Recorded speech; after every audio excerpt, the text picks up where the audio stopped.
আজকে একটা চরম সত্যি কথা বলবো। তো সত্যি কথাটা হচ্ছে, দেখবেন আপনার পপি, নায়িকা পপি কিন্তু দেখবেন অনেক কান্নাকাটি করে। আমার জীবনের সাথে, আমার গল্পের সাথে পপির গল্প মিলে গেছে। কার কার গল্প মিলে গেছে আমার কমেন্ট করে জানাবেন। ছোটবেলা থেকে ভাই বোনকে কামাই রোজগার করে খাওয়াইছি, কুলি পিটি করে মানুষ করছি। সবচাইতে এই মানুষগুলা এই গাড্ডার উপরে বসে এত এত বড় অপবাদ দিত, দেয়, এখনো দেয় সুযোগ পাইলে। কি বলবো বন্ধুরা, আমি যে তোমাদের কাছে বলবো সেই ভাষায় আমার কাছে নাই। বিশ্বাস করেন, কামাই রোজগার যখন করছি, একটা জিনিস যদি খাইতে মন চাইছে রাস্তাতে হাইটা গেলে খাইছি না।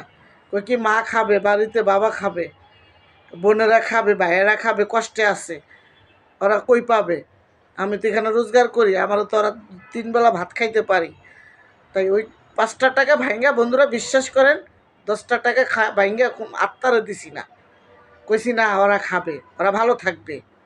আর সেই ভাই বোনগুলা বিশ্বাস করেন এত মানে এরকম মানে ওদের মেন্টালিটি, ওদের বুদ্ধি, মানে ওদের কাছে আমি যাবো, আমার হাজব্যান্ড নাই, যদি ওরা আমাকে জায়গা দিতে হয়, যদি ওদের কাছে আমি যাই থাকি, এমন এমন অপবাদ দেয়, বিশ্বাস করো বন্ধুরা, আমি যেগুলো বলে আমি বিশ্বাস করে আমিও জানি না।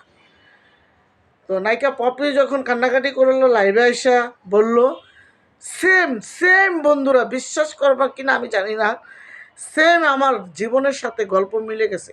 আর কার কার গল্প মিলে গেছে নায়িকা পপির সাথে আমার সাথে, তোমরা কমেন্টে জানাবা বন্ধুরা। খারাপ মাইন্ডে নিও না বন্ধুরা।